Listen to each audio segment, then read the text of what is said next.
let everybody know that fathers need love too, and fathers have to first love themselves and represent. But I do appreciate you having me on today, and I'm here to support you, my brother. Go Dubs. You know it. You know it. They playing tonight, man. So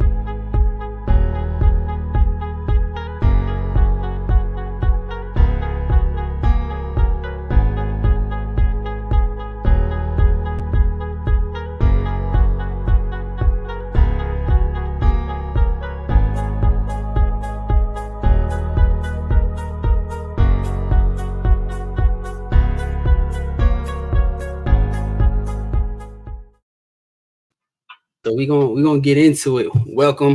We just went live on Facebook. We've been live on Instagram for about a minute and a half. We're live on YouTube, and you see who's on the screen, man. You see who's on the screen. Yes, sir.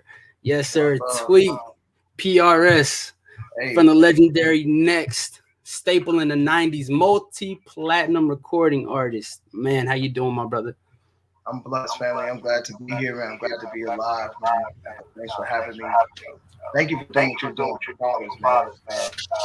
Sometimes we talk about off air, fathers that are actively working on themselves to be better, do better, and really being there for their families and really being there for their kids need to be highlighted because a lot of us feel alone until we find there's so many more of us, and it definitely needs to be highlighted. Man, you know what's crazy is before I started this podcasting journey, I didn't realize that there were so many different outlets for fathers, and then I just started seeing page after page, and then I believe, sorry, excuse me, one of the first father pages, actual father-centered pages I followed was called Fathers Leading Families. So we're gonna get into that too, but you know what? First and foremost, man, how's the family? I know we just finished 2020, crazy, unprecedented time. So everybody's good, healthy, everybody's in the best of health. Yeah, man. I'm thankful and grateful that everybody's perfectly well, and just had some really shocking close friends of the family that went non-physical, meaning passed away. And I just want to send love and light to anybody who's been affected by this. And I also want to remind us, if we're still here, you're here for a great reason. Because a lot of people unexpectedly passed away in 2020. So I'm just thankful to be here. Thankful everything's going well. And I say anybody who's suffered any type of loss or who's doing good right now, I just want to hear from you, send you love. Man, that's real, man. That's beautiful. Yeah, 2020 was crazy for me, man. I don't know if you got a chance to listen to any of the other episodes, man, but I got really severely injured, man. Like 5 days before the pandemic shut down. Like total crush injury. You know what I mean? I was completely bedridden. And I'm still recovering, which is, plays into my new journey of being a stay-at-home dad. I've always been a worker. I've always been a grinder, man. So for me to be a stay-at-home dad now is kind of a culture shock. But I have brothers like you. I have brothers on the Fathers Leading Families. We have a mutual friend, Kenny Clutch. I join his lives fairly often. I just find the inspiration to be a better father, be a better husband. I say be a better husband first because my wife always, to me, she comes first, and then then it's my kids. She's my foundation piece. Everything else I build on top of. And I think when it comes to relationships, that's where we kind of lose sight, right? You have that meme or that thing that people always say, who gets the plate first, the kids or the husband, right? I hate that meme, right? It's like, and people say, oh, I'm gonna give my kids a plate first. I think that's cool. That's fine. It shouldn't be an argument. But I mean, my wife personally, she always makes my plate, right? But she knows that I'm always gonna say, as the man of the family, I'm always gonna say, no, go ahead and get the kids. Like, and then if you want to make my plate, or I'll make my plate. So it's a team effort. You know, she comes first in my life, and then my kids. But above all, God, right? The source. We're talking about the source, man. Um, so let's start from the beginning, man. I did a lot of research, bro.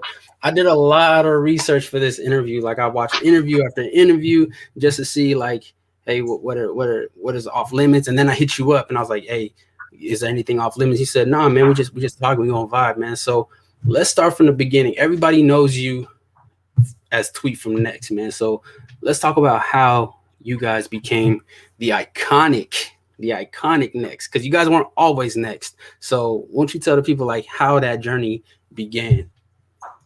Well, the journey for me began with my brother Tilo. We're actually biological brothers, and when I was born, he was home, and so our journey began from day one. And he's always had this hunger to perform and to dance and sing. He was always singing at church. He danced at all the family cookouts, and I was too hyper. I was the athlete of the family, so I wasn't really on that wave yet. But moving up, like by the time 12, he and I lived together in the world. We didn't live our mom anymore. It's a whole other story. Bless her, she did the best she could with the cards she was dealt, and I just appreciate her for giving us life. But we moved out, and my brother did what he had to do to give us life. He did what he had to do to sustain us. A lot of times it was, typically what you do when you're from the neighborhood to survive and make it. And when we got a bit older, I remember turning like 16, 17, he told me about this kid he wanted us to meet. It was RL. And so we had, they knew each other first. We went to see RL perform with his group performance in one of the local parks. Actually, Jimmy Lee Rec Center, where I used to play football as a kid. We call it Oxford Park. But and what state is this, or where this is St. Paul, Minnesota. We're originally from Gary, Indiana, Tilo and I, but we moved to Minnesota as kids up when I was like 7, turning 8, and we went to Jimmy Lee that day. At this time, I believe I was around 16. Saw RL in this group perform. He was in a group with at the time he was in a group with 3 other guys, and he just stood out. He obviously had what it takes to do what he's doing, and we left there duty, and we all do this audition. You and I talked a little bit about 90s music before we got on.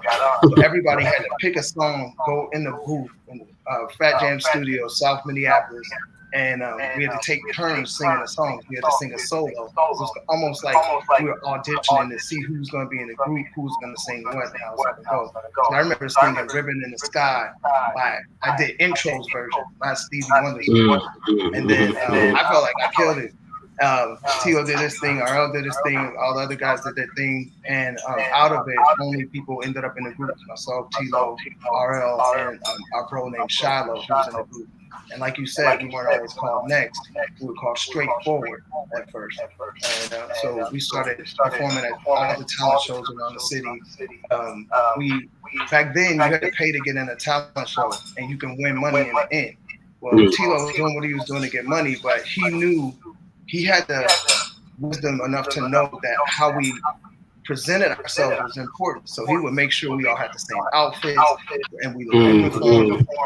We used to rehearse, and we had a natural thing together, but we did work on it. I mean, we got recognized because we put in the work, and so we started winning all the talent shows. People started saying they didn't want to get in a talent show with us. They felt like it was rigged because we kept winning. So then that's how we started doing special guests. So we're doing special guest performances. Then we went from there. If a major artist came into the city, we would be the opening act. So it kind of like the radio station KMOJ really gets our look. That's the radio station North Minneapolis. Actually gave us our first ear, gave us our first audience. So I thank them. And then we went from that to KG and Vinny from Naughty by Nature was at the Mall of America one day. Tilo and I were at the mall. We saw them. They had a show at First Avenue, which is Princess Club, downtown Minneapolis. And we saw them. Tilo goes, "Oh, Naughty by Nature." So he was like, "Come on, Tweet, I'm like, I don't really want to run up on people like that because that's not my style. He was like, nah. Yeah. He was like, we need to say something to them. We need to give them our tape. So he always had a demo tape. No, actually, matter of fact, he demo tape. He told it about us. And so he ran up on K. He goes, yo, we're called Straightforward. And KG said, I heard of y'all. We was like, word? Talk about being shocked that somebody that you respect and admire knew who you were. We were like, oh, really? And he was like, one of the local DJs, and our bro, his name is Brother Jules. He told KG about us, and so he knew about us before he ever heard us or whatever. So he's like, come to our show tomorrow night. Make sure you bring your demo. So we all dressed in our outfits like we were going to perform. We're in the audience, and mind you, this first album, the club was packed. It was crazy. They're performing. They get to that last song, or we thought it was the last song. One of the hype men, the bro LP, ran through the audience, and Tilo. First of all, people need to know. Tilo was so aggressive in getting us a record deal. He made sure he did everything he needed to do. He had his name on the tape, the number on the tape. He worked tirelessly to get us like prepped and ready. At times, I felt like we were in the military, but it was what we needed to be on the world stage to be able to last. And then so, you know, he gives LP the tape. LP takes the tape and he put it on the tour bus table. I guess he, you know, it's tour, so you know stuff. And he forgot. KG just happened to see it on the table when they were going to the next city, and he put it in and played it. Now he calls Tilo and he goes, he goes, Terry, because his name is Terry on the tape. He goes, Terry, this is KG from Naughty by Nature. Earl is love him to death. Our little bro is a practical joker. So Tilo thought it was RL. So he goes, yeah, all right, KG, and he puts him on hold. And then he called me on three-way. He goes, RL on the other line saying KG from Naughty by Nature. And so I go, all right, I'm gonna call RL on three-way and then pretend like you and I are on the phone. I'll call RL, sleep. I was like, bro, that ain't RL. So Tilo gets back on the phone with K, and he's like, now he's like, yo, hello, you still on the line? Yeah, and KG, he was still there. I'm sure you probably expected that, you know, for Tilo to have to go through the process of like really understanding that it was him. And I mean, K was just like Tilo was. He was really on it. He didn't waste any time. He was like, man, I want to bring y'all out, and you know, to a performance they're having. He has something every year called Boogie Land, where all the major artists perform. We got to see Biggie. We got to see all the Bad Boy artists from the Face. I mean, the list is crazy. Nas AZ was there. Mary J was there.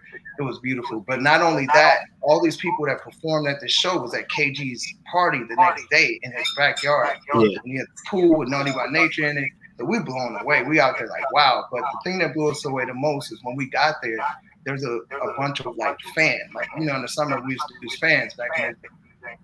Our name was on the fan for his new upcoming roster, and we were like, yo, it was crazy. So it was at the Apollo. It was the first time to New York.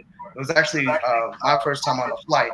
So the whole thing was an experience. It just blew my mind. And KG was going to bring us back out. Right after that, we did the Christmas album, and we did a showcase at SR Studios for Arista Records, Clive Davis. And went and signed us right after the showcase. Actually, Jaheim performed on that same show. And the rest is history, man. And you know, I'm skipping past a lot of details, but there were so many people that were instrumental in our career and making us who we are today.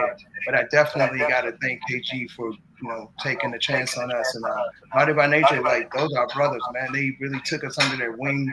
They helped groom us. They actually put us on their shows with them to go and perform. Gotta give love to Crofty and Lance from the R&B group Low Key out of Kansas City, Missouri, and also Clive Davis and everybody over at Arista Records that, you know, bet on us first and helped us to become who we are today. Man, so that's crazy, man. It just sounds like there's a string of divine appointments. I like to call them divine appointments. You know, nothing happens by chance, right? Everything is by grand design. So I mean, you met this person to meet this person to meet this person. You just connecting the dots, but the dots was already connected for you. You just have to follow the roadmap, right? So that's crazy, man. That's crazy. So okay, so you guys are now signed with you guys signed with Arista, right? Yeah, Arista Records. Yeah, So you guys signed, and then well, I think it's what Butta Love was the first record out. Butta Okay. Love was the first single. Yeah, 97. Yeah. So like I said, I was 8 when Too Close came out. I was 7. Y'all got me in trouble, man. Like I wasn't supposed to sing these songs. And look, man, but Jay, I think we got a lot of people in trouble, bro. hey, you know what? I wouldn't for multiple reasons. I wouldn't put it past that. But so now you guys got Butta Love, and that song. It didn't catch as hard as Too Close, because Too Close is obviously the dance record, right? And then that's true in today's industry. You know, dance records make more money than love ballads, right? Yeah. You know, so and even in the 90s, which was the era of love ballads, you know, so that's pretty crazy. So now you guys have the record deal, and Butta Love comes out. You guys are on the high of how successful that went, and then Too Close drops second, right? Yep. And that's the record that goes multi-platinum first, or the Butta Love. Yeah. So Butta Love was out. It seemed like, you know, it took a little time for it to gain some traction. We're new artists. No one knew who we were. But Butta Love is like what we called ourselves back in Minnesota before we blew up. Shout out to St. Paul, Minneapolis, Minnesota. We called ourselves Ghetto Fabulous. And it's because of the support that we got from the people there that, you know, put us in the position we're in. So when it first came out, Butta Love was more popular in the hood than everywhere else. And then when Too Close came out, and a funny story about Too Close is we fought hard for Too Close not to come out. Oh wow! I mean, bro, period. Like y'all wasn't feeling the record at all, and then you was like, "Nah, we don't want to put that out." Or well, in our lack of knowledge, like what you just described, back in even still today, dance records tend to do well because so many more people can relate to them. But we were young, mannish, and we wanted to use our music so the females can notice us, you know. So we wanted to do the song we had on the album on Rated Next, Phone Sex. We wanted to do Sex It Too. We wanted to do records like that because it allowed us to, you know, flex our sexuality. And we were basically coming on the heels of like Jodeci and Boyz II Men and guys like that. So we were like the new wave of R&B where we were ripping our shirts off, we're wilding and all that. Yeah, you can't really do that on Too Close. Too Close is more like a dancing record. But thank God Clive Davis didn't listen to us, and he was like, "Nah, we got to do Too Close," because Clive and KG, this is how we learn that sometimes you got to listen to people. Most of the time, you got to listen to people who are doing well in an area that you want to do well in, that you don't know what they know yet. You don't need to listen to everything that everyone says. You got to have some sensibility about believing in yourself and trusting yourself. But you also have to trust people that have a proven record, proven method. And what ended up happening was Too Close came out, and we went from trying to get more recognition and trying to get more spins at the radio station to like the Black Beatles felt like overnight. Man, so I mean, again, that's do you believe that you would have been as successful and recognized as you are if Too Close hadn't come out the way your initial plan was for it to come out? You know, like you said, JC, divine appointments, bro. Like what's meant to happen will always happen, no matter what route it needs to take. It will come to life. And so, yeah, I do believe that we would have still had the journey, maybe happen a different way or different timing, but we would still get there. It's almost like GPS in your car, right? You can set your GPS so you can stop as much as you want, but you're still gonna get to the destination if you keep going. But Too Close just fast tracked us, and now we've learned that the world itself speaks a different language than what our own personal language was that we wanted to speak to the world. So sometimes you just gotta trust the people that are around you and trust the process. Yeah, most definitely. Trust the process. So this. I mean, we'll sprinkle a little more music in there, but I definitely want to get to what we came for and speak about this real dad talk. You become a multi platinum recording artist almost overnight. What's that feeling like? Me, we spoke off live before. You Yeah, know, I've always had aspirations to be uh, a Grammy winner. Like, yeah, I was always been a singer songwriter, always been an entertainer. Some of my family's here, some people that know me, that been following me, like they know that when it comes to the Bay Area music industry, like um, I've been around, you know. So it's never popped. And like I said before, like I felt like every time I got close to something, um, God was like, you know, you're not ready yet.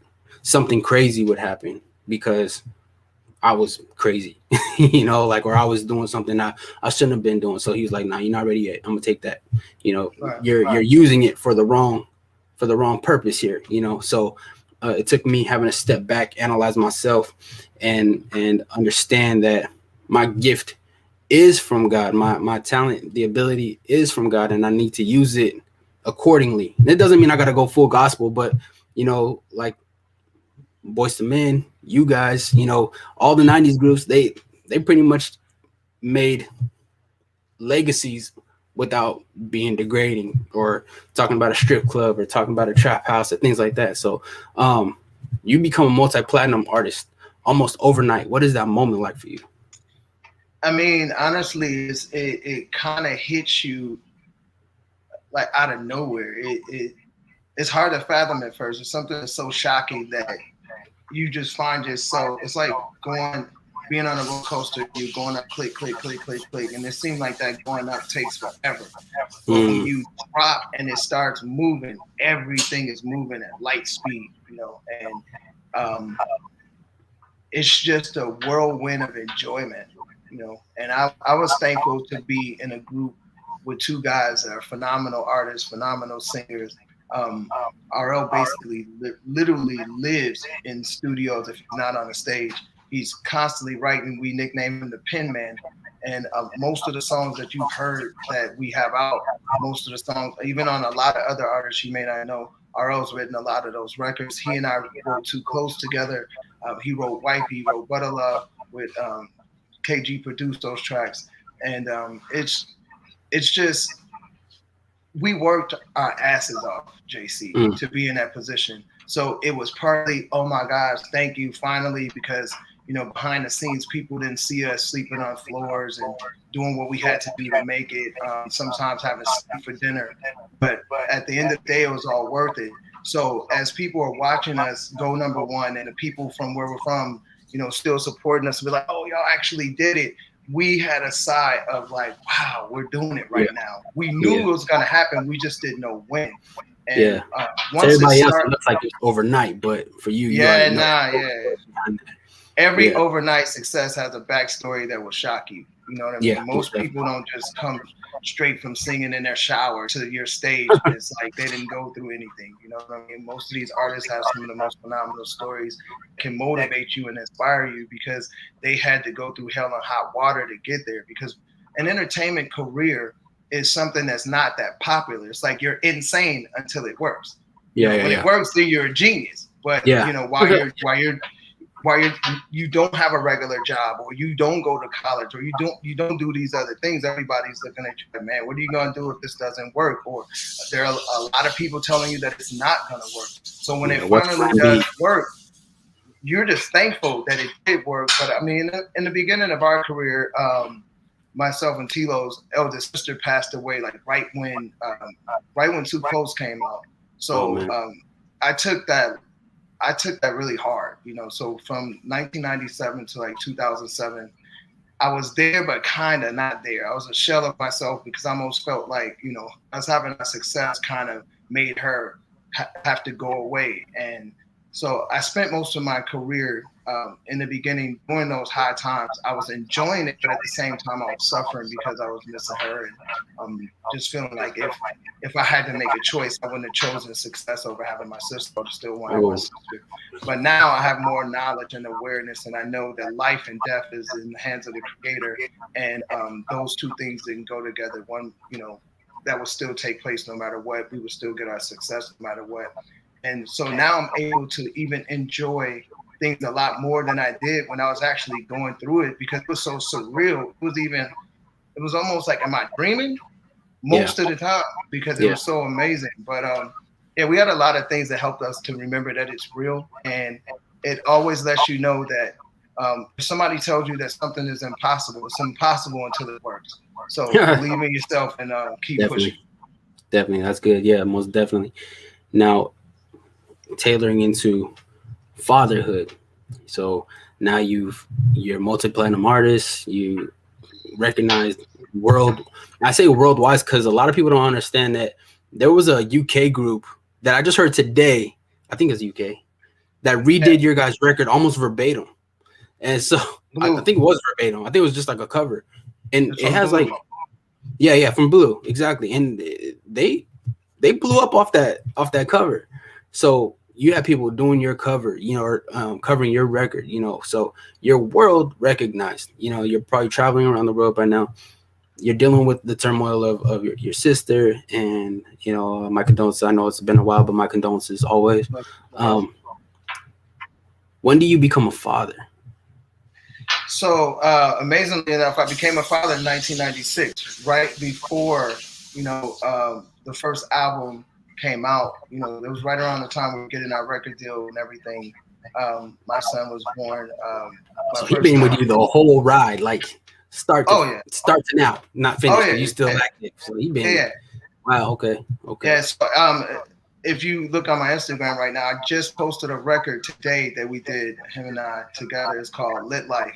And this kid was on stage from the time he was able to walk. And if you look at our I Still Love You video, the little boy in the video is my junior. It's Tween Jr. Okay. And now you can find him at Rayph, RAYPH 777.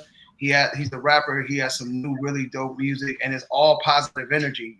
I love his headspace. I love his energy. And that's it right there. He's tattooed on my left shoulder. And he was on tour with us. I used to come on the stage and I would like tear my shirt off and dance. And so when he, at the end of the show, he would come out and do Too Close with us.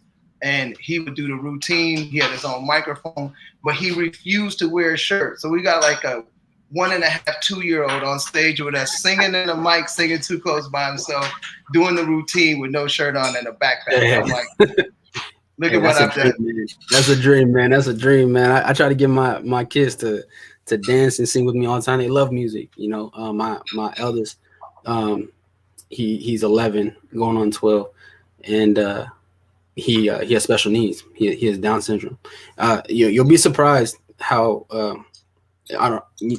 Kenny. So how similar our situation was. My son was also born with cancer and Down syndrome. So and he beat the cancer, but he connects so crazy to music on a level that most adults don't know how to connect to.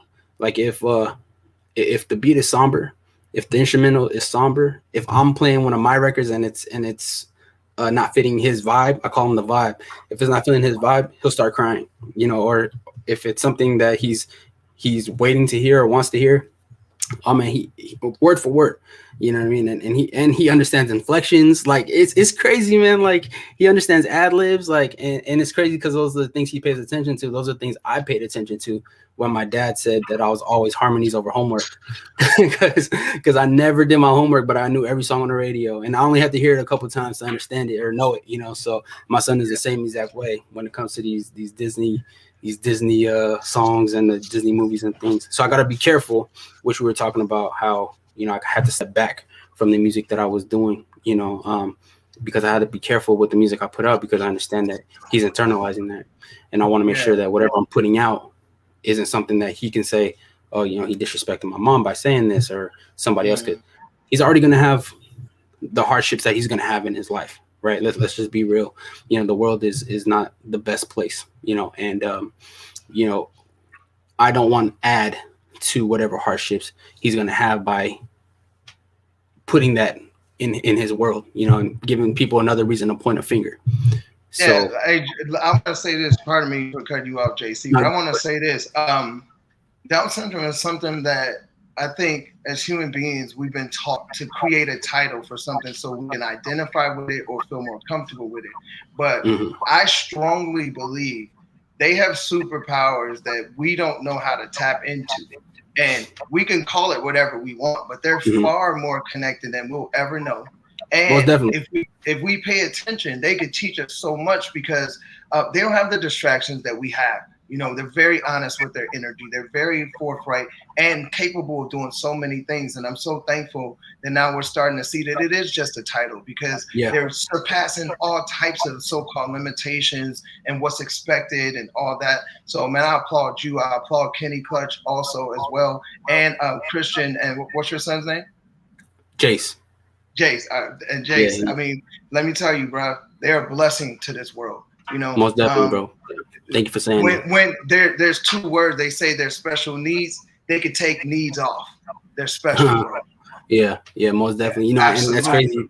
It's crazy you say superpower because I tell people all the time my son got a superpower, and it's like he loves without restriction. Like if he loves you, he loves you. You know it. If he ain't feeling you, you know it. You know what I mean? And I told Kenny too. I wish I could love that strong. You know what I mean? I have reservations. I've been hurt before. You know, my childhood was rough. You know, I have hardcore reservations on certain things and certain people.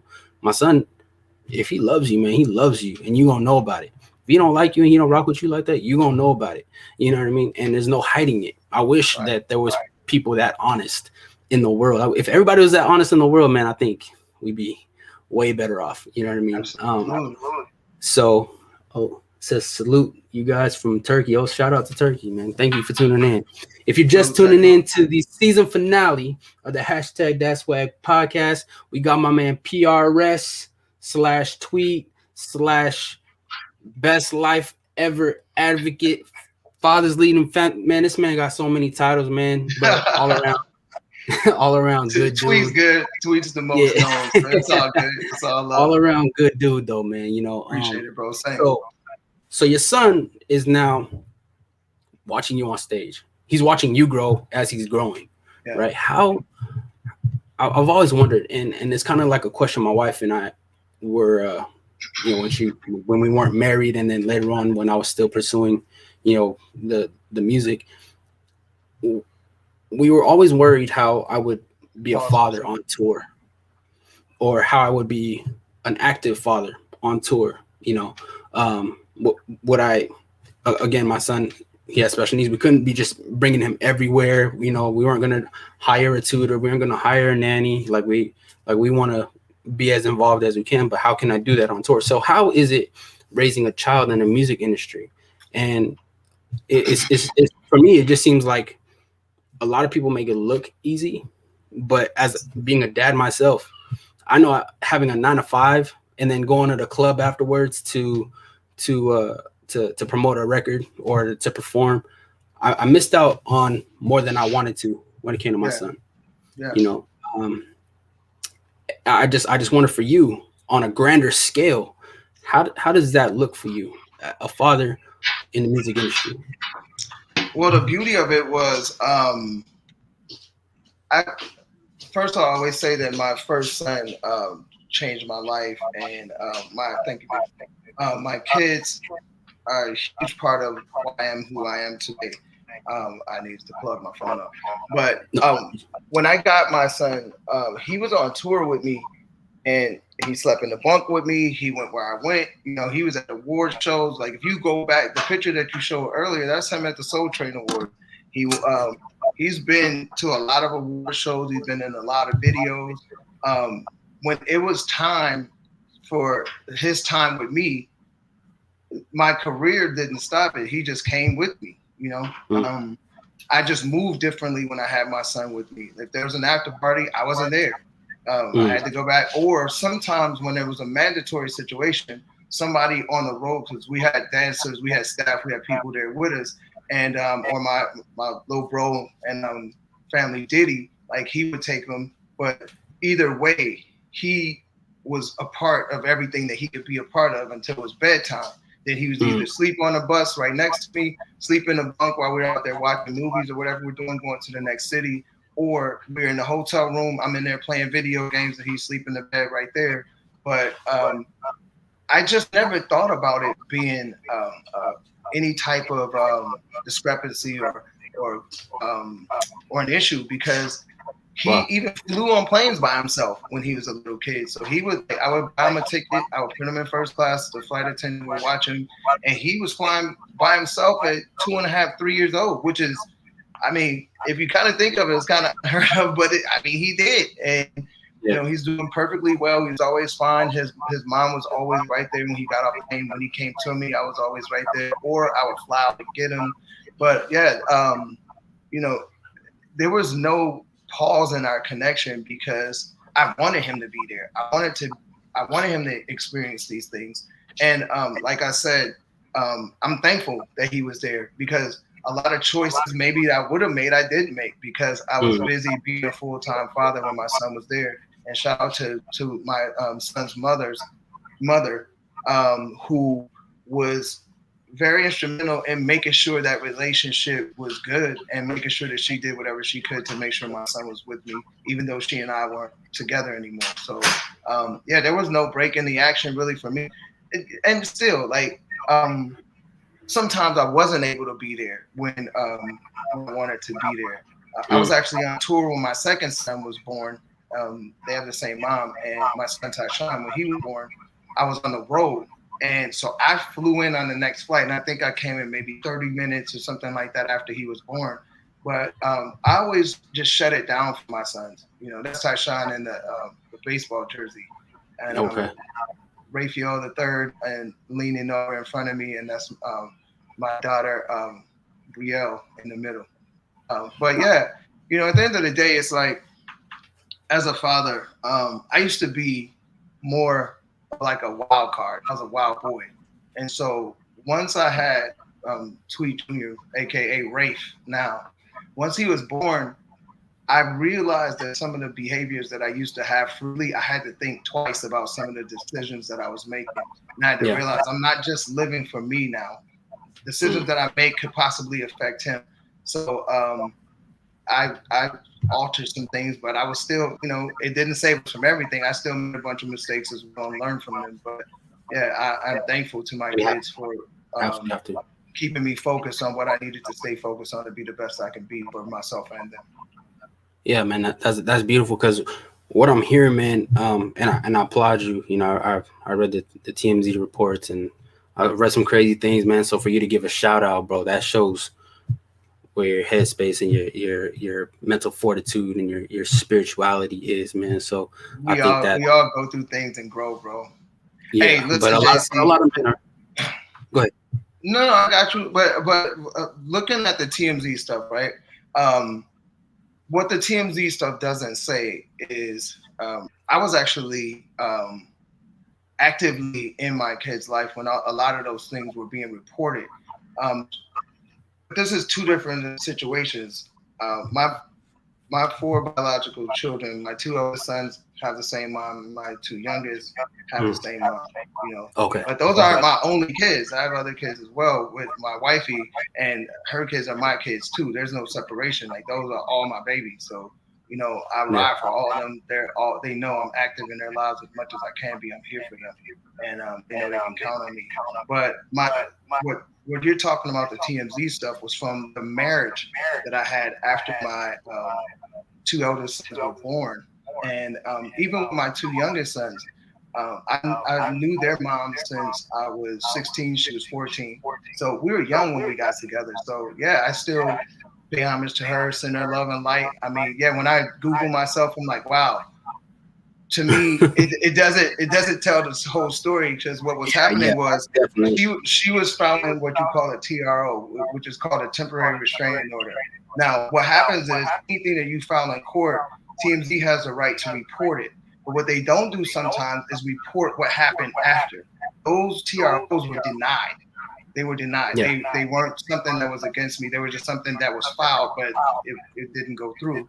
And another thing that it doesn't really report is the fact that I have full custody of my two youngest children from 2016 to 2018, while we worked on healing the the parenting relationship that we had with our kids, and that part was never told. All it was told was I was this maniac. I was acting crazy, using words like stalker and stuff like that. And Yeah, trust yeah, me, there was a point in my life where I was so arrogant, bro, that stalker was a word used against me to just get back at me, because I was like, once I moved on, I'm not thinking about nobody behind me. Like yeah. my life was going all too well for me to care about that. But I'm so glad that those things happened, because it made me check myself. Because no career, no money, no job, nothing makes you better than somebody else, you know. And it helped me learn how to stay humble no matter what I'm going through. And it also helped me learn that regardless of whether a relationship works or not, it's up to me to make sure I do the best that I can to be the best that I can. Because these two women are the mother of my children. My children are learning how to handle conflict resolution. They're learning how, you know, how to treat a woman. They're learning how to carry themselves. And did I make mistakes? Oh yeah, definitely. But the stuff that was printed about me, fabricated stories, not real. Of course, But of course. what the stories didn't tell was I had a hot temper and I had a loose tongue. And I wasn't being physical, but I was saying really hurtful stuff. And going through anger management classes, and I even ended up in domestic violence classes for some of the reports that were put there. And I went in there kicking and screaming like I shouldn't be here. I mean, these guys are here, they're really beating on their significant other. I shouldn't be here. All I did was said what I said. Man, when I learned how saying something to someone is just as bad as actually physically attacking them. But you got to understand my upbringing. In my household, that type of talking was normal. So to lash out at someone verbally was normal. That's how I was raised. So I didn't know that that was deemed abusive. And when I learned it, it took some time to practice, because you don't change what you've only known since birth overnight. So it took me some time to learn how to change my speech and just really connect with things that are real. So for you hearing me say one love to both my children's mothers, it's because I appreciate them for giving me for the best gifts I ever had in my entire life. You know, Absolutely, my absolutely. children. Man, I got So so much. I will always honor them for that. Yeah, man. I released the episode called "She's Still the." It's called "Her." She's still the mother of your child. You know, I was just I come from a very hostile, abusive childhood. Where I made a conscious decision, and this is actually going into my next question for you, man. But I made a conscious decision. I watched my mom be brutally beat, and then I used to cover her body, from the man that was beating her, and then I would take the beating, and I made a conscious decision that I would never put my hands on my wife or my kids at like 8 years old, bro. Like I made that decision at 8 years old. So it's like your parenting journey starts when you're old enough to comprehend who your parents are or what the environment around you is, right?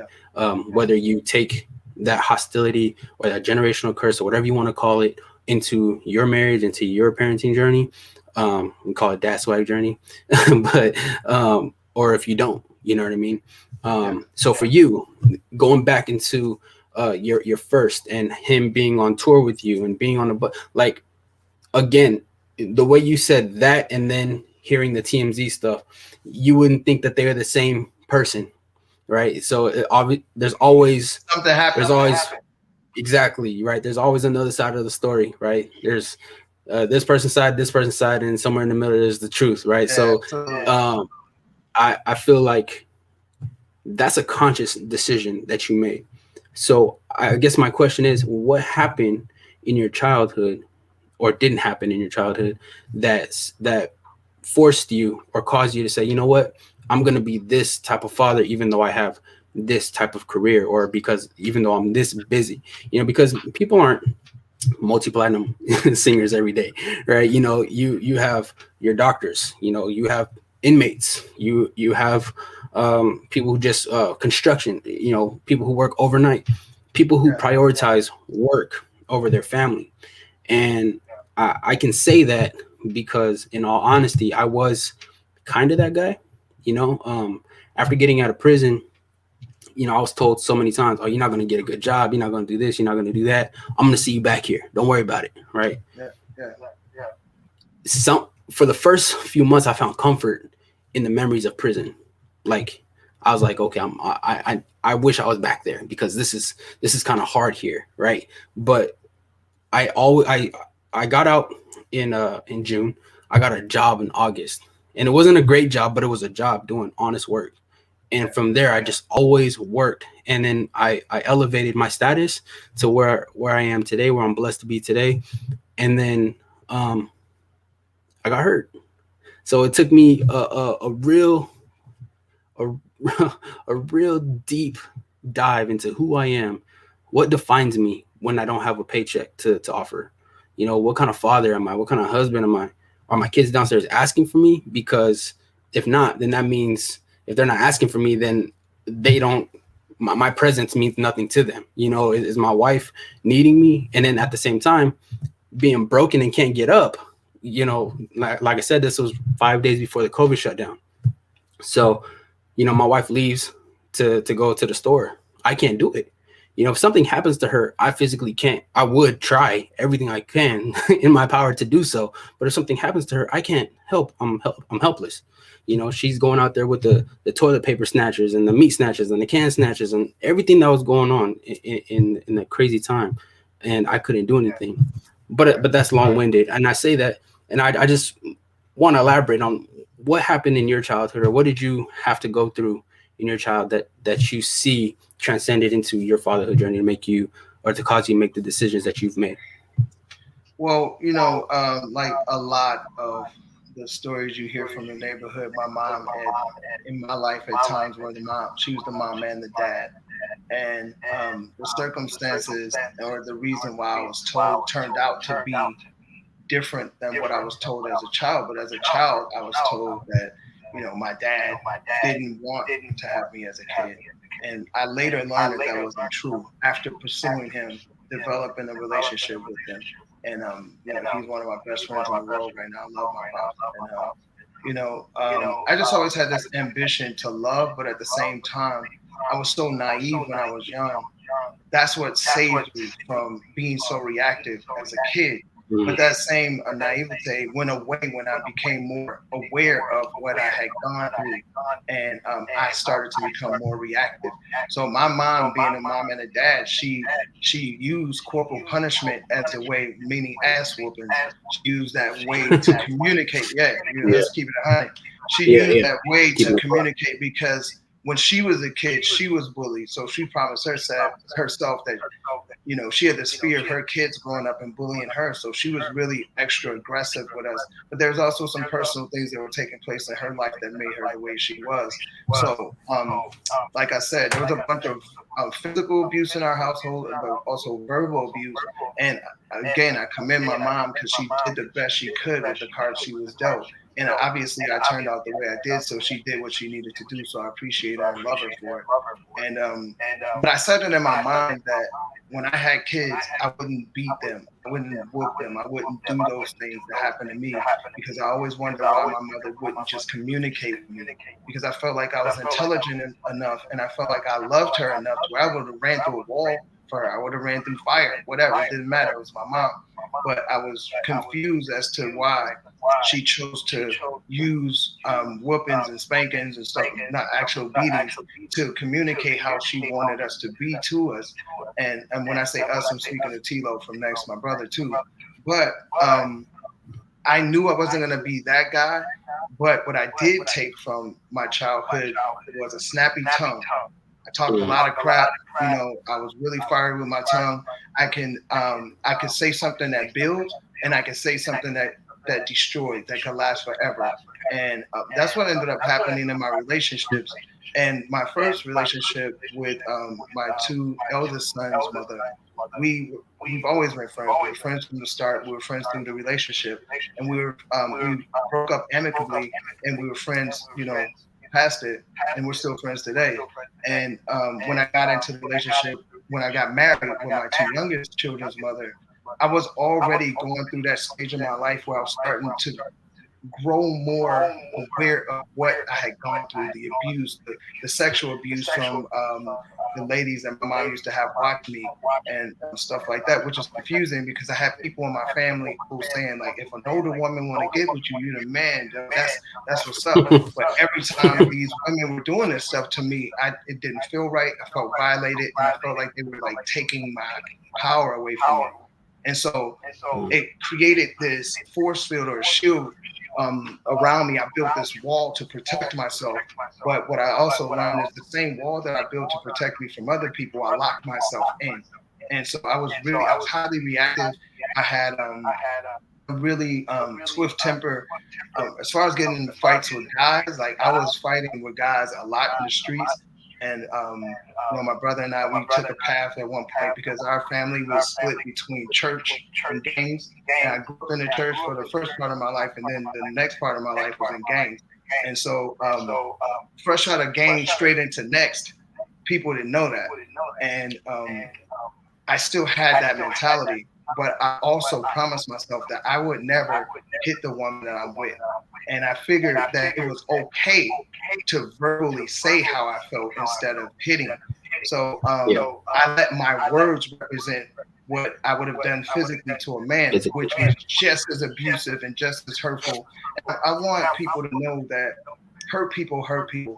Like if someone's out here hurting somebody, it's because they're hurting on the inside. Something happened to them. Am I saying be okay with their behavior and just allow yourself to be abused? Hell no. By no means am I saying that. But I am saying that when people are like actively hurting people, they are hurting on the inside as well.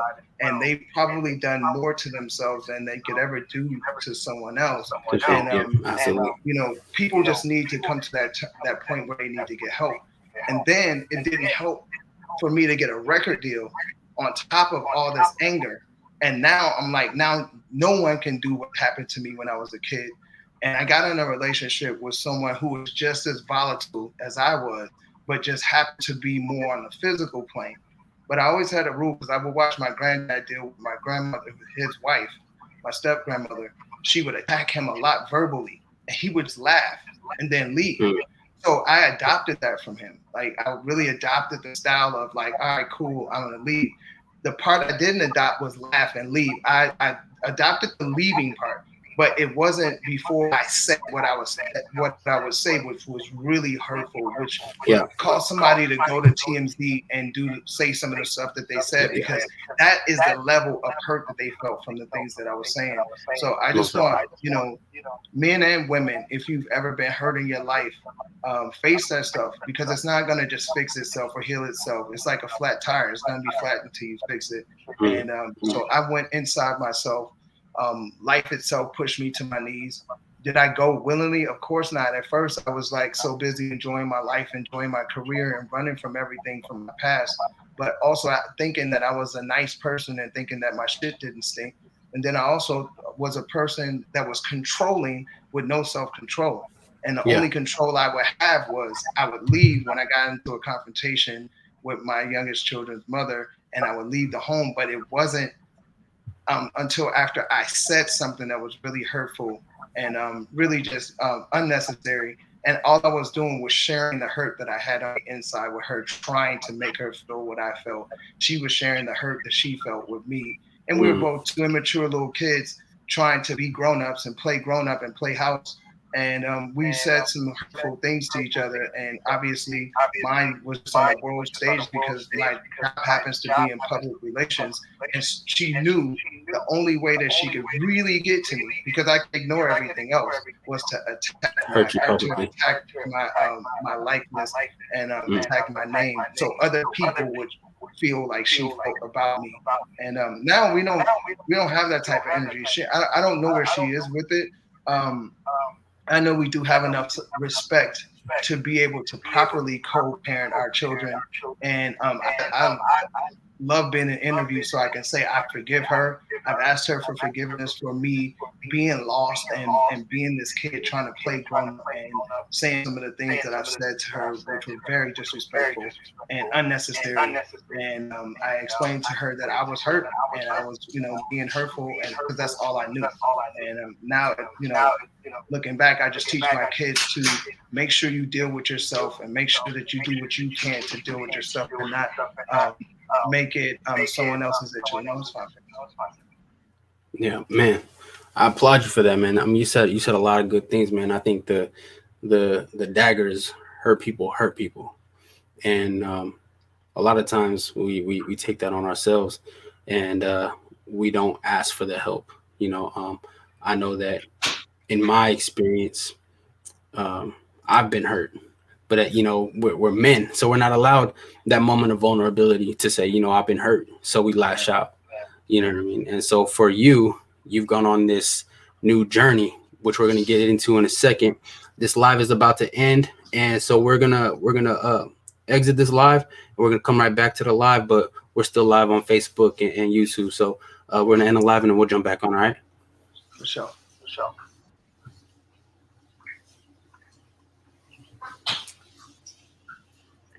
Man, it's hard, bro, to really understand where we're going, because we can't navigate through that hurt, through that pain, because you don't know how. But now with the best life ever, you figured out a way to do so. So right. We're gonna get back on this live real quick, and then we're gonna talk about the best life ever. Nope. You want me to jump back in, right? Yeah. Go ahead and jump back in. I just jumped on right now.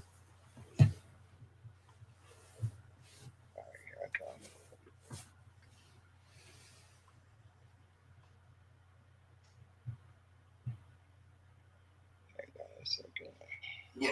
Go ahead and jump back in. What's going on here? I don't see it yet. Okay, hold on. Here we go. It's still loading. I don't know why. Hang on a second. On my screen, it doesn't say you're live yet. Yeah, mine neither. It's tripping out here. So we can just go on here real quick. Okay, there it's we go. Cool. You got it? Yeah. All right, cool. I think we're good now. Boom, I see. All right.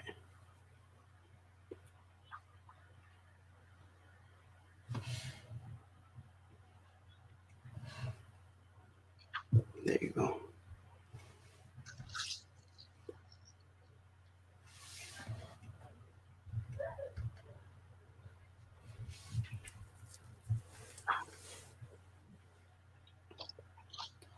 Yes, sir. We are back live on the hashtag Dad Swag season finale with my man Tweet from Next. And we've been getting into it, man, getting into some heavy things. And if you are now just joining us, we'll allow some time for people to jump back in. If you're now just joining us, man, we're going through the music history, the parenting journey, the relationships. Now we're going to talk about healing and the journey that he's on with the best life ever. So I put that hashtag up there because that's a hashtag that you're using. With your past of being molested, your abuse, your emotional abuse, the history with your the mother of your kids, it seems like there's a lot of healing that needs to happen, that needs to take place. So what pushed you onto this new journey of healing in the best life ever movement? And real quick, someone in the chat asked to plug your son's IG one more time. Oh, absolutely. So it's at Rayph, RAYPH 777. Okay, perfect. And so what is best life ever to you first and foremost? What does that mean to you first and foremost?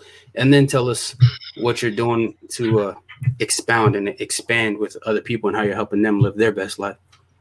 So best life ever to me, was born in me in 2012 when I felt like I was living my worst life ever. I had a record traveling around the world, in and out of the group because I had this internal turmoil that was going on.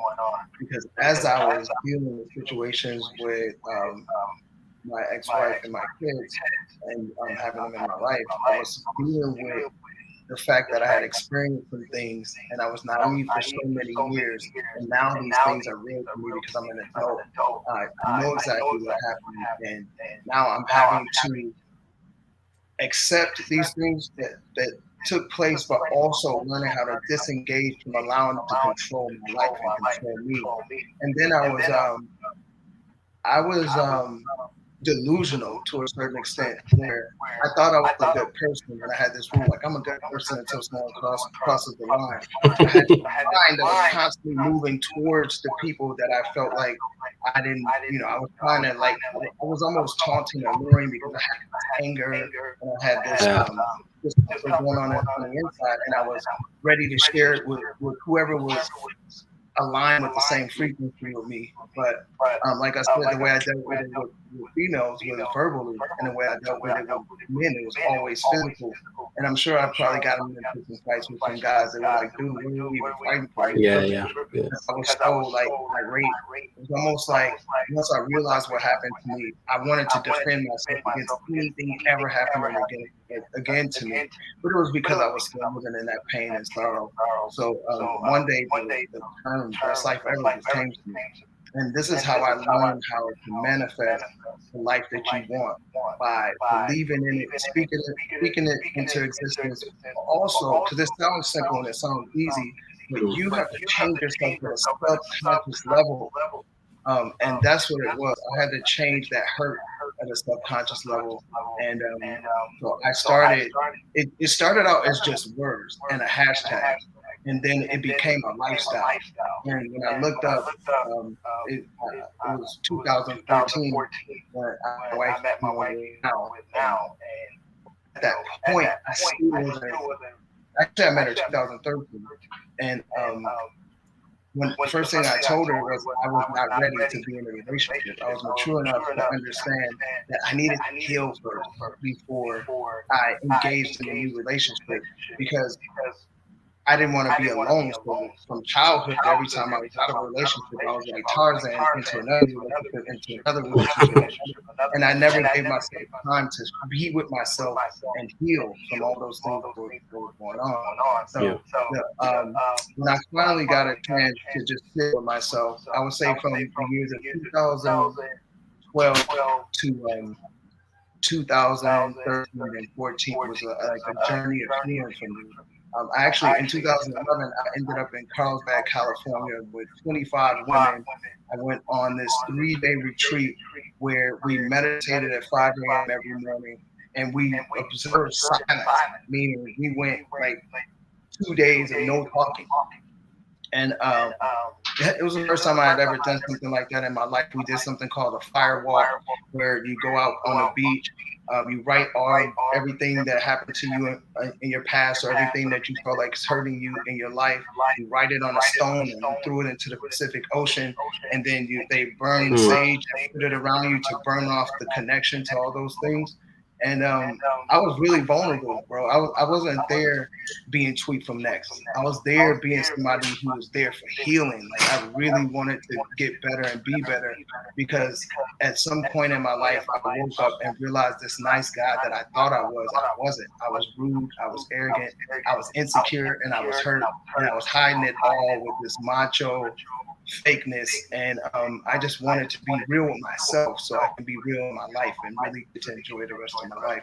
So after that journey, when I met my wifey in 2013, everything changed. Sorry, I gotta say it. It's crazy to hear the men of the group who coined the term "wifey" say "wifey" talking about it, "wifey," bro. That's that's just crazy, bro.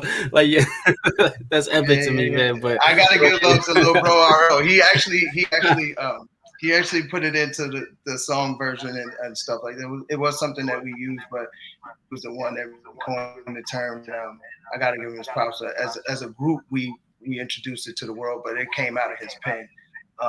But yeah, I mean, the journey was real, bro. Some of the toughest days I ever had as a human being in this life was facing myself. And it's easy to get in relationships with people. It's easy to be in situations with people and blame them for everything that's ever happened to you. But at night, when I laid my head down or when I look at myself in the mirror, it was my inner self telling me, like, bro, you really need to stop playing. You really need to come to terms with the things that have taken place in your life. And then I had to realize I couldn't be sad enough or mad enough to change the things. You know, obviously those things had happened in my life for me to become who I was. But then through meditation and through really going through the self-healing work that I had to do, I really learned that those things didn't happen just to me. They happened for me because there's so many people in the world that have experienced these things. And so I can be a voice for the voiceless and share, how did I heal myself from these things? A bunch of crying myself to sleep, a bunch of sleepless nights. Back when we're winning awards and #1 songs, people thinking I'm like, yeah, but I'm in my room trying to figure out how I can be a better person to myself because I didn't feel good on the inside. From being molested as a kid, feeling like it was my fault that all that stuff happened. From feeling like being abused, man, feeling like maybe in this life I'm just supposed to suffer. That's not true, you know. And the things weren't happening to me anymore in my life, but they were still happening over and over on the inside.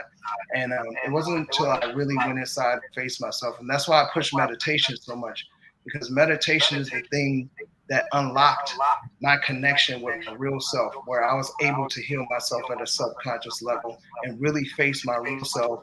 And when I first came face to face with my real self and who I used to be, it sucked. Yeah, It sucked. yeah. It sucked. It hurt. Looking in that mirror is hard, man. Looking in the mirror is hard. Let me tell you, especially when you've been living a lie, when I've been showing up socially acceptable for everybody, I had this whole thing fixed and worked out to where if you saw me, I'm ripping my shirt off, I got abs, my body is looking like I take care of myself, and that was my cover. But on the inside, I was broken, I was hurt, and I was suffering, and I wanted to stop that suffering. And so I really had to face, like they say, face your demons. Hey, demons demons are real, and they really fight back. And if it's something that you've been accustomed to for most of your life, it takes time to overcome that stuff. But I felt like I was going to show up for something in life. The best thing I could do was show up for myself. I knew once I got past that part, I would get to spend the rest of my life as the best of my life. So like in 2012, when I started saying best life ever, when I really felt like I was living the worst life ever, I had to make a choice and commit. But I will say that meeting my wifey July 3rd, 2013 was the gift, in my opinion, the gift to me for taking that journey, for facing myself. And was I completely healed when I met her? No. Was I completely healed when we started our relationship on January 3rd, 2014? No. But I thank her for accepting me as I was and not trying to turn me into nothing else. She was loving me as I was. And for the first time, I was able to give myself permission to love myself, give myself permission to love somebody else, because she had been through a lot in her life as well. So I realized that she deserved more love and for me to be genuine. And I shouldn't put more on her than that she'd already experienced. So I prayed and I meditated on being able to show up as best as I could as love for her and myself. And we both got together with a bunch of broken pieces, and we put ourselves together, and we went through some shit. It was tough. It was a tough road. I'm not gonna sit here and act like it was harps and violins the whole time. But one thing that we both had in common was, I remember one day she was parked at the house. Yeah, that's the picture of my baby. We had to move her car for something that was out front, and so I go out in the car, and I looked over, and in the passenger seat doorway, she had a Les Brown book, and she had like 4 or 5 like self-help books, and I was already on the journey. So I swear I was like, She's the one from the one, but when I saw the self-help books, I was like, oh, she's working on herself even when I'm not there. I was like, I knew it. It was like a reward for taking this journey and really facing myself. And I really had to go to war with my old self and kill all those old beliefs I had. I think I know I broke some generational belief systems and different things like that. And that's why I share so hardcore the meditation thing, because she and I meditate together now. And it's a journey, bro. So if someone is going through something, and well, I've already been through like you gone through childhood, and you've gone through different things in your life. Um, you can tell everybody, like I can tell everybody, those things will not fix themselves. You got to do the work, and you got to show up every day, because there's no graduation. You could be doing well for 12 years straight and then have one wrong decision one day that sets you back. So you got to keep showing up every moment for yourself with the best energy. Now, I had really bad road rage. Like, I was just angry, bro. And I just learned how to look at things differently. Like, road rage to me now is insanity, because most of the time we're in the car with the windows up, yelling at ourselves at the top of our lungs. The other person can hear us. And let's be realistic about this. If somebody cuts you off, one car, right? How long is it going to take you to get to your spot now that this person cut you off? A car length or the hundredth of a second? And some people have lost their lives over that, bro. So I had to learn. And what really taught me, because I started working on myself, but I really, really saw how crazy it was and unnecessary it was one day I had my wifey in the car with, there was a guy, we cut each other off. I don't know who did what, but we were both going at it. So we had our childhood trauma and everything that happened in our lives. And we were ready to share it with each other. So I'm talking to him and he's talking to me. She and I were supposed to go out that night. And she's like, I started to see the fear and feel the fear in her energy. And I never wanted to feel that again. And it helped me realize how insane I was in that moment. Because I was ready to pull over and do whatever with this guy. And he was ready too. Neither one of us was going to back down. We were ready to go. And after that, she told me, she was like, I don't want to go out with you tonight. I want to go home. I felt unsafe. That's not cool. You put me in a bad position. And I heard that. For the first time in my life, I heard it at the core of my soul. Like, oh my God, I could have lost everything over some silly ass moment of somebody in the car. When if I cut somebody off in traffic and somebody pull up on side of me angry, trying to cause some more crap, you have to pay attention to things. Why would I pay for something that's not going to be highly beneficial to my life? So what I usually do, somebody pull up, they're mad or whatever, deuces. I don't even look at them. Deuces. I keep moving. They may be mad for a couple seconds or two more, but then they leave it alone. And you just gotta, I've learned to just only care about what matters. I'm not. If you live to be 120 years old, that's pretty short. There's companies that's been around longer than that, and so I've learned that we don't have time to waste on nonsense.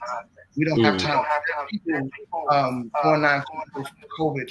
My bro from IQ, rest in peace, Swab, just lost his life. A couple days ago. I just seen that. It's ridiculous, bro. Like, it don't make any sense, and it's just like I just really wish that we can all stop sharing the hurt that we have on the inside with other people and actually heal it, so we can all really enjoy our lives as we are meant to in this life. Yeah, I mean that's biblical. It says can you add a day to your life through stress? By stressing. And it's like all you have is today. We have to worry about today, and I put it in the post, what's for you is for you, you know what I mean?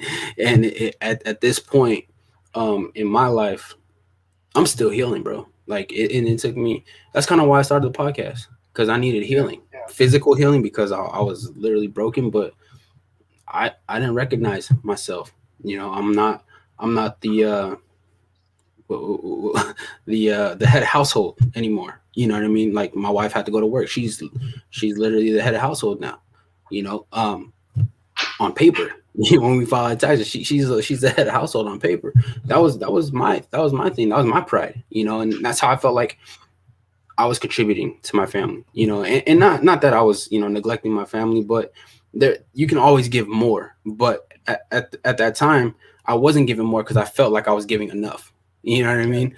And it really took this injury I call it my white wall experience. If anybody's been on the podcast and listened to the podcast, they know what I'm talking about. My white wall experience is every time God wants to get my attention, he sits me in front of a white wall. After I was out there, I wasn't crazy wilding in the streets, but I definitely wasn't living right. You know what I mean? But I could have definitely took the wrong turn. So he was like, okay, you know what? We're going to sit you down for a couple years. You know what I mean? Look at this white wall. What are you going to do? And when I was first in there, I was scared, man. This is my first time ever in jail, but at the same time, I'm like, yeah, but I could do this. You know what I mean? It's nothing, but at the same time, then he's like, okay, if you feel like this is all you on your power, your son. That's when I found out my son was born with cancer. And then later on found out he had Down syndrome. I found all that out while I was in prison. So I felt like, okay, I need to get your attention. What do you want to do? You want to be a father? You want to keep being foolish? And you can't fool God, right? He judges the heart. He doesn't judge the actions. Even though you shouldn't go out in the world and act crazy, he still judges the character of the man, right? So for me, I felt like finally even though I'm not perfect, you know what I mean? Even though I fall short every day, I don't get it right every day. I say some things, I do some things. I'm not perfect, but I felt like when he felt, all right, you're at least ready to be a dad. That's when the doors opened up for me. You know what I mean? And then I got complacent, semi-complacent, complacent enough to say I was complacent. You know what I mean? After I started working, I got out of prison. I was doing good. I was doing the music thing at the same time, and I was, trying to provide all these things for my family. But I started looking at my paychecks instead of looking at my presence. You know what I mean? And I was just like, yo, I'm bringing home this money. I'm gonna sit down. I'm gonna watch this game. I'm gonna drink this beer. You know what I mean? And it's not like I was a deadbeat, but I could have done more. I didn't realize how much I could have done until he sat me in front of my next white wall. This is when I broke my leg and I'm sitting in the bed looking at this white wall. So I'm like, what do? I have to look at myself again. What is my purpose here? And I went down a real bad rabbit hole, man. I couldn't figure out who I was. I was like, like I said, 5 days before COVID shut down. And every time the door closes, I know my wife is going out there in danger, potential danger. I know she's going out there to do the grocery shopping. I know that she's not only doing the grocery shopping, she's unpacking the groceries from the cart. Look, I pride myself on being a one-take Jake. You know what I mean? Like I'll do anything I can to not make another trip to the car for all my groceries. You know what I mean? But she's not that big. So I know she's going up and down the stairs. You know what I mean? And then not only that, she's got to take care of me and then take care of my kids. I remember I called my son the Vibe. So he had to move downstairs because he didn't want to be anywhere near me. I didn't see my son for 2 weeks because he couldn't deal with the wincing. He couldn't deal with me being in pain. He couldn't deal with any of it. So not only is my wife having to go outside, do the grocery shopping, do all these things, bring everything back upstairs. Now she got to go up another flight of stairs to give me my meds. You know what I mean? And she wanted to give me my meds, even though I said, just leave the meds next to me. You know what I mean? Yeah, I call her my flex, man. That's my flex. My wife is my biggest flex. But I told her, just leave the meds next to me. And she's like, no, I want to make sure that you're taking them, because she knows I hate medicine. Like I hate medicine. You know what I mean? And I'll do anything I can not to take medicine. But she's like, no, I'm gonna make sure. So she set her alarm every 4 hours, up and down the stairs every 4 hours. You know what I mean? So for me now, it was like, she's doing everything now. What are you doing? Who are you as a man? Who are you as a father? Who are you as a husband? What do you offer except a paycheck? And I had to really sit and analyze that. And that's why I started the podcast, because I needed answers. And I have more questions than I have answers. I tell people all the time, don't ever tune in to this podcast. Anybody listening, don't ever tune to this podcast thinking that you're going to get all the answers from me, because I'm going to ask more questions than anything. You know what I mean? But what I have that I can give you, I'm going to give you. So, and I feel like that's exactly what you're doing. We might not have all the answers, but you have this platform where you can touch so many people. God put you in a position, first as an artist, to have millions and millions and millions of fans. All right. and now you have a following. That's what that's what this day and age is about, is following. Back in the 90s, you can bust into any record label's executive's office and sing and say, sign me. But now it's like, what are your numbers? That was my struggle. When I got home, I was still on MySpace. So I didn't even know what Facebook was. So, but now you have a following that says, hey, I love your music, but I'm hurting just like you were hurting. How can you help me? And now you've started Best Life Ever and you have a program. So talk to us about the program. So, yeah, thank you for setting that up. Before I tell you about the program, I just want to say what I learned about life for me, and this is what we all as human beings have in common. We're made up of physical, mental, and spiritual energy.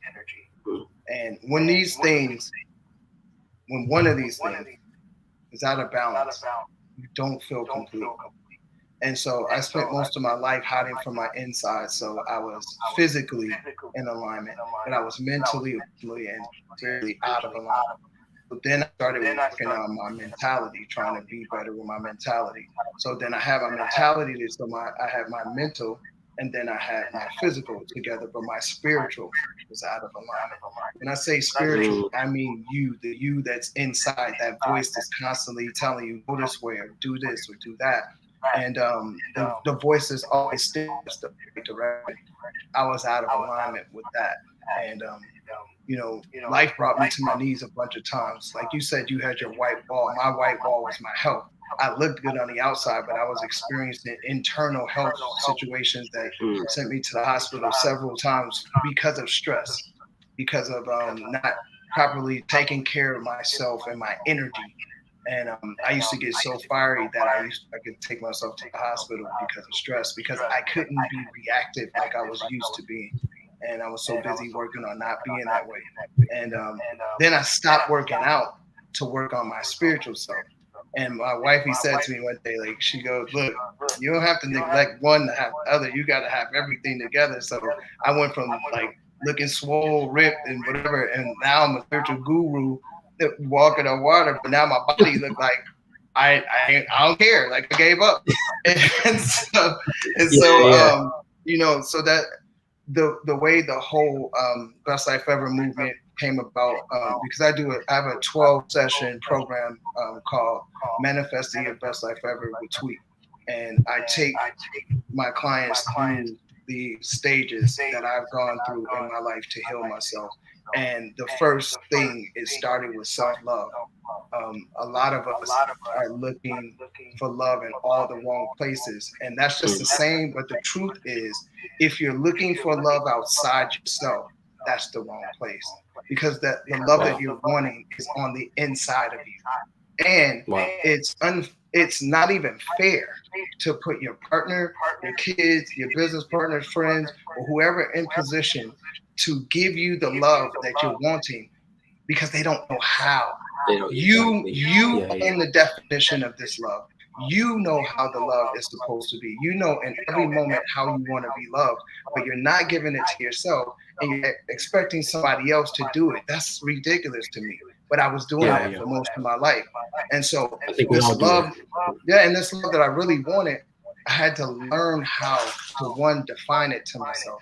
And then two, I had to learn how to actively give it to myself as often as possible.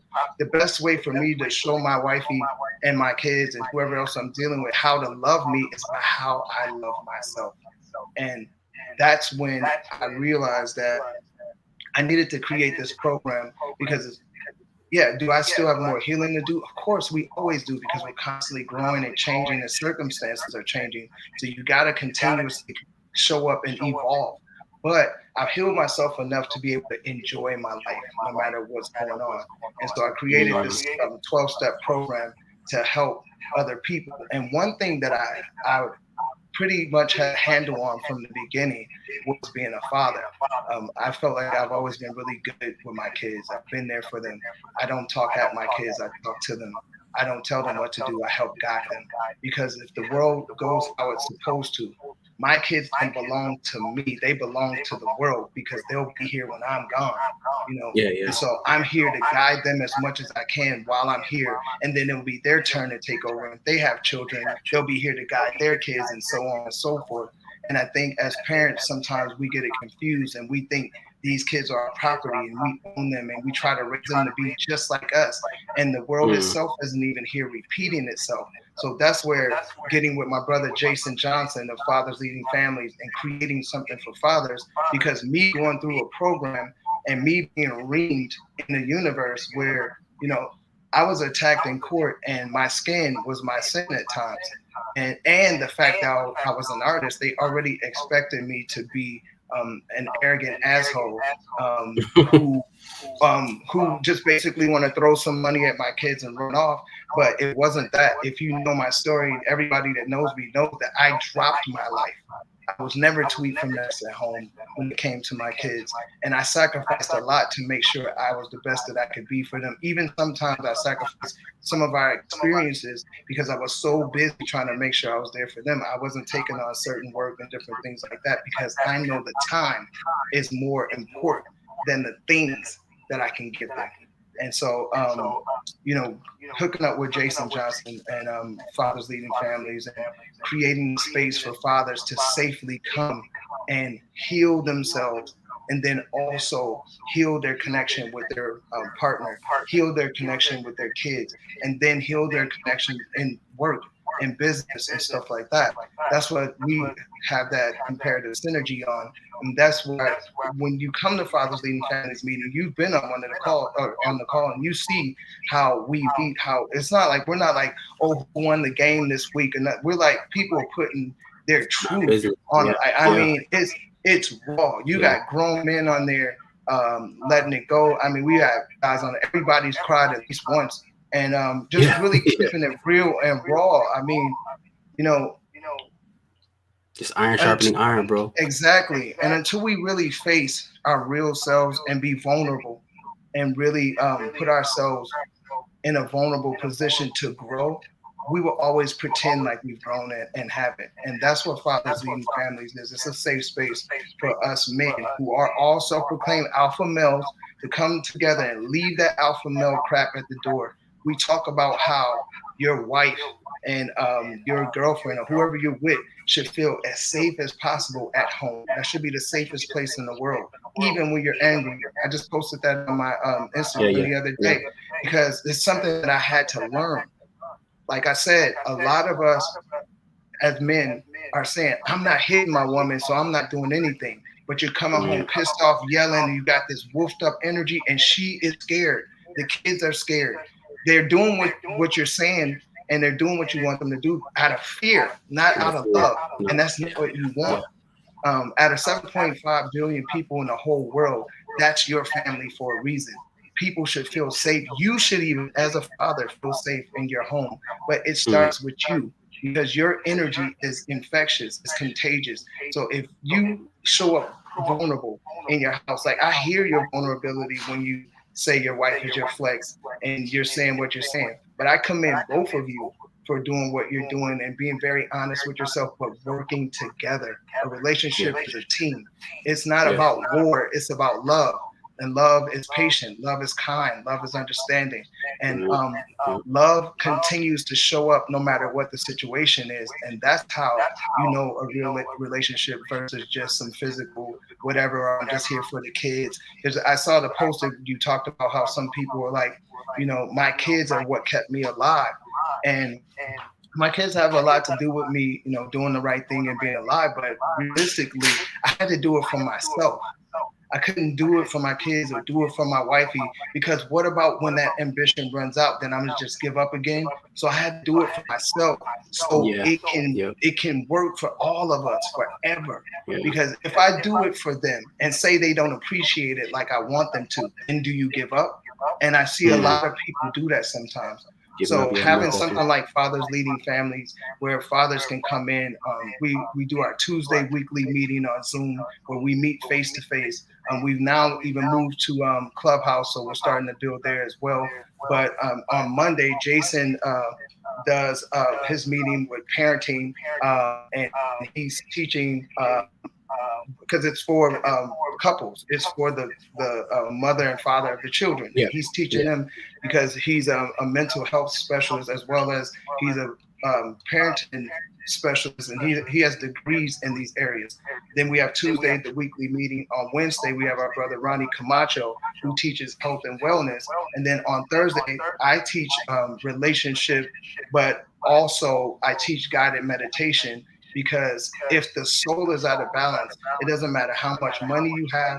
It doesn't matter how strong your physical connection is. It doesn't matter none of that stuff. If your soul is not in alignment and you're not connected as friends and have respect for each other, none of that stuff matters, because those are the things that will sustain you when the problems come. So these programs for me are something that I'm showing to people, because I'm watching a lot of people suffer in life.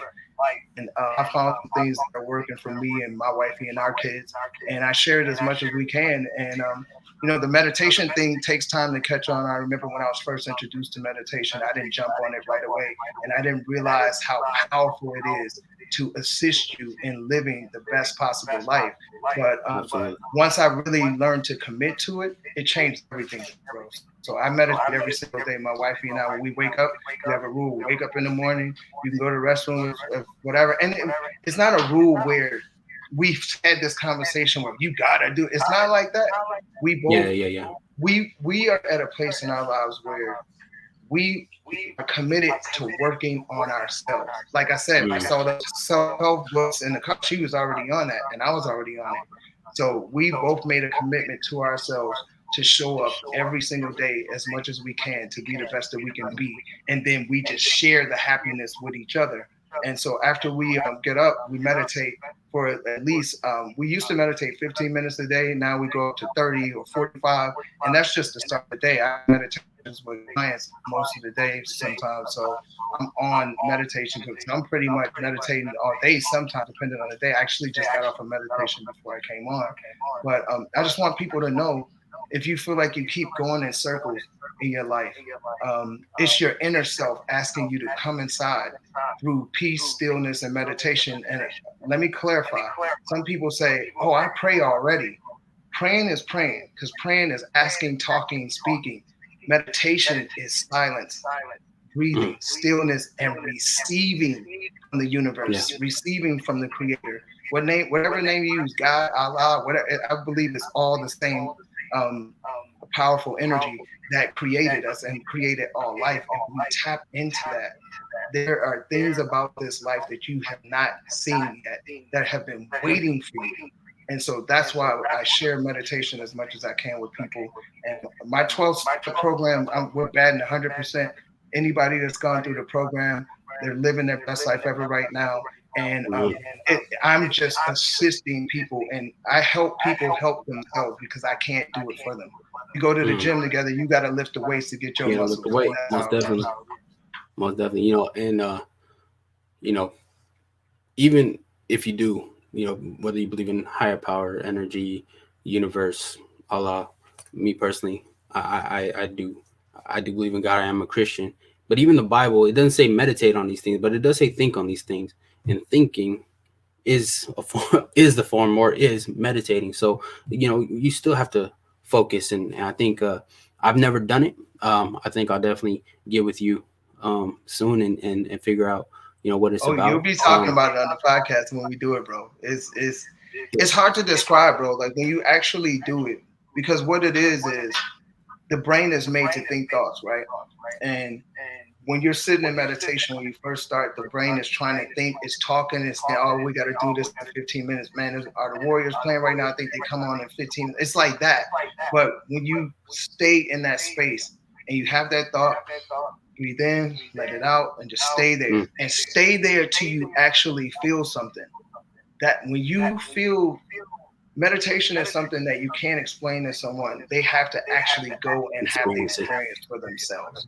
And once you feel it and you know that the feeling is attainable, it's something, it's like seeing the results of your working out, or feeling the love of finally being in love with someone in this life. It's a feeling that you can't describe, but it's now something that you have to have in your life for the rest of your life. So anytime you're ready, my brother, we could definitely connect on a meditation. Most definitely, brother. So again, this has been a great experience for me. not just as a fan, but as a father, as a follower, as a supporter, man. I wanted people to see that, yeah, you know what, you're sweet, you're a legend in the music industry. You have all these accolades, but more importantly, that's not what defines you. That's not who you are. You are a husband. You are a father. You're a trendsetter. You're we have so many different layers that we can't figure out how to identify ourselves. You ask somebody, who are you? Some people can't even tell you who I am. Oh, I'm a sales agent. I'm a car salesman. No, no, no, no. That's what you do. That's not who you are. So Yeah. when you can answer who you are, I think that's when the work can begin.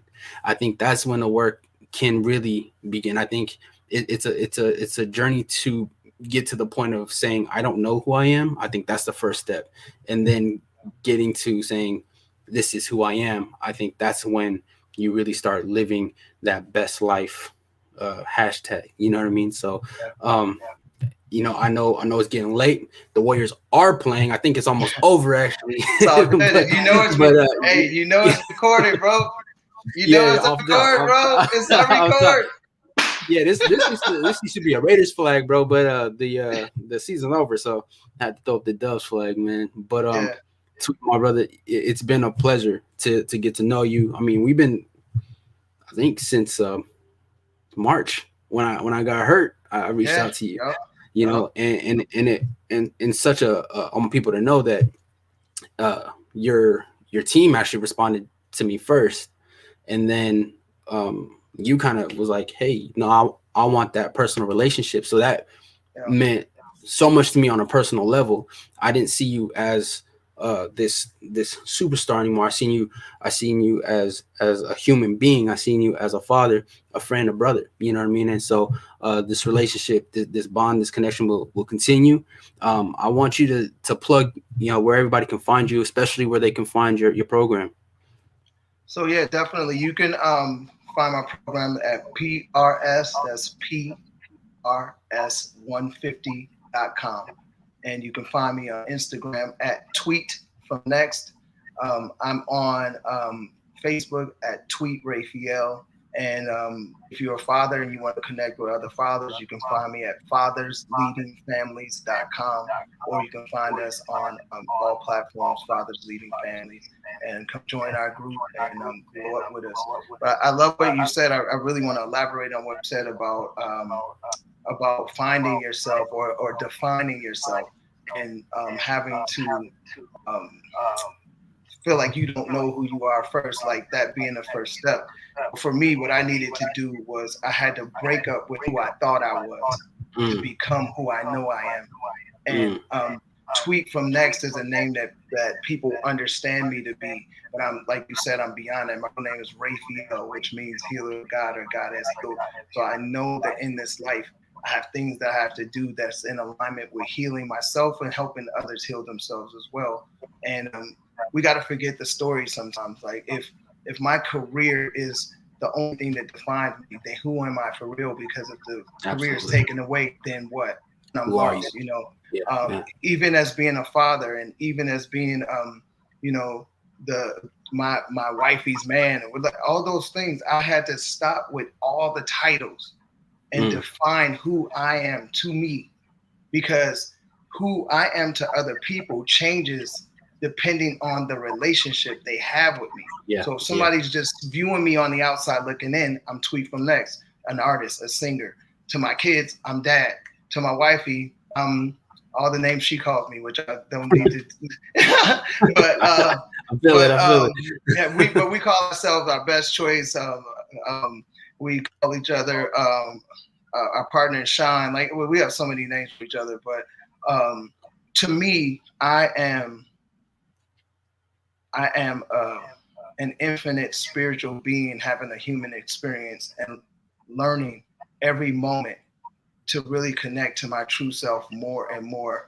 And I'm no better than anyone else, but I am better than I was the last moment. Each breath I get better and better and better. And that's by my definition, not someone else. And once I came to terms with that, I started living the best life ever for real, and learned that the other things that happen to me outside myself is just icing on an already well-baked cake, because I know who I am. I appreciate who I am. And I'm going to show it as best as I can for me in every moment. Like my wife, he says, make sure you show up whole and full. And then there's overflow, the residuals, that's for everybody else. That actually originally came from Iyanla Van Zant, but my wife, he says it to me all the time. And we have this thing between the two of us. We don't do the better half thing, because on a day when I'm just at 25%, she's at 50%, then we're 75% strong.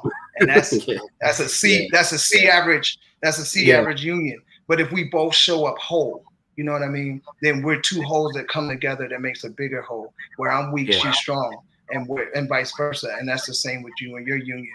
And when you find that, that's true heaven on earth. Yeah, because you got to find that relationship with yourself first. Yeah, I didn't have marriage and kids in the cards until her. You know what I mean? So she really did change something in me, that made me want that long for that, and I seen that with her and only her. So I definitely hear what you're saying about you. I just did an episode about intimacy and how important intimacy is, and as men, we don't comprehend intimacy as much as women do. When men say intimacy, or we think sex. When women see intimacy, they think connection. And, yes. Yeah. And it took me a long time to understand that. And so that's why I put up, just because she said, I need intimacy, that doesn't mean I know what she says. And women are more or less more emotionally mature than men are. Sometimes. Yeah, exactly. And speaking on my wife's behalf, like, if she says she wants something emotionally, when it comes to food or something like that, then she don't know what she wants, and then we driving around forever trying to figure out what she wants to eat. But when it comes to emotionally, when she says I need intimacy, she's not saying I need intimacy, but I want sex. No, she's saying I want intimacy. I need intimacy. When I was saying it, I didn't know what I wanted. You know what I mean? So it would just be projected as whatever it was projected as. So it took a long time for her patience. And it's funny because you quoted, love is patient, love is kind. God could have said love was anything first. He could have said love is kind first, but he said love is patient first. So I feel like that's instrumental when it comes to a relationship.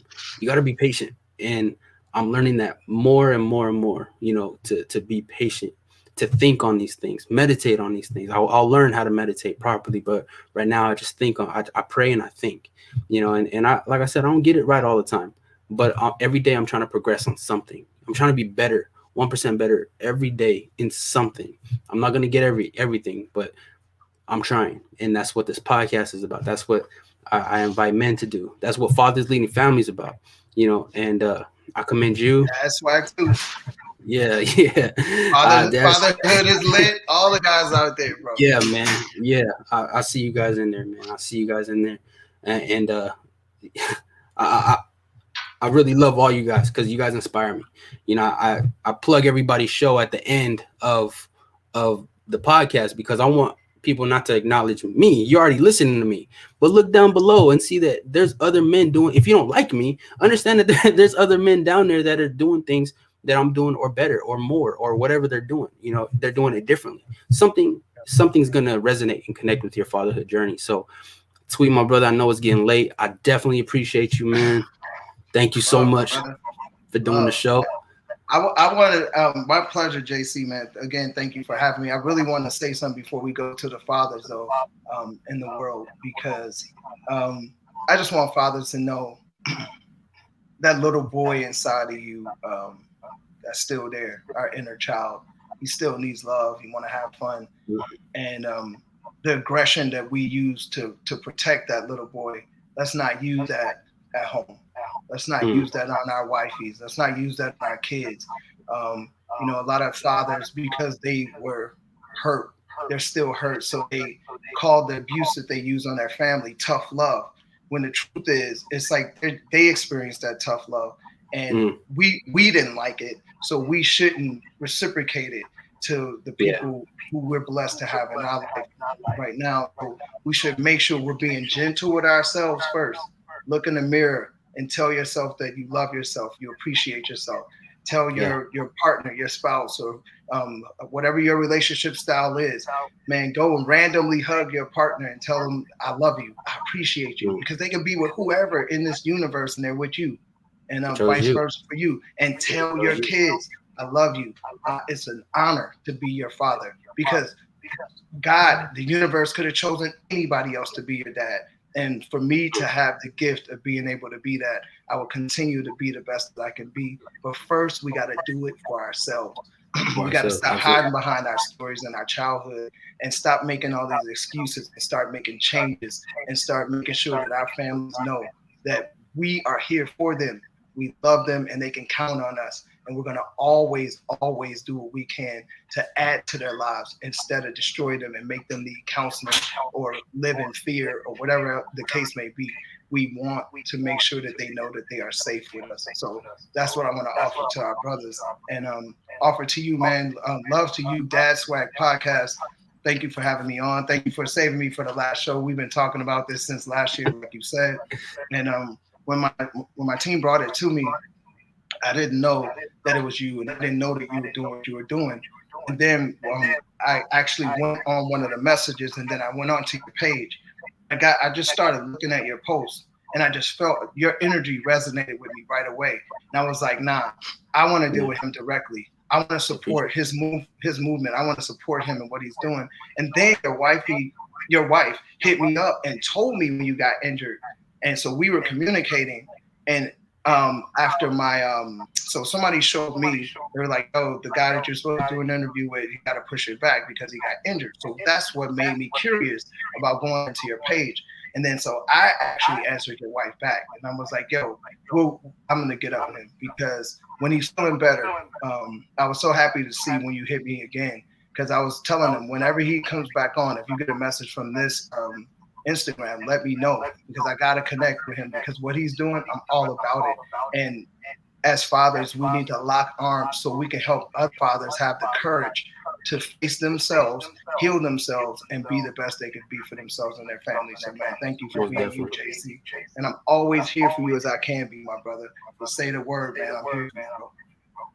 Likewise, bro. I mean, it don't matter the platform, bro. You know, a lot of people say, oh, well, I can't be there for you because I'm smaller. No, man, I'm here, man. I tell people all the time, like, you can look at my DMs. You can look at my DMs right now, and you can see that fathers reach out and they say, I'm going through something, and my number is in that DM. Hit me personally.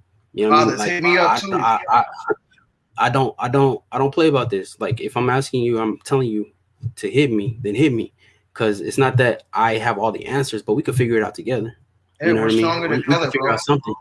Yeah, absolutely, brother. So I always sign off, man. I always tell people, always remember, iron sharpens iron. Love and blessings to you and yours, for me and mine. This is the official season finale of #DadSwag Season 1. We'll see you for Season 2. Be blessed, y'all. Wishing you the best life ever, bro. Peace, everybody.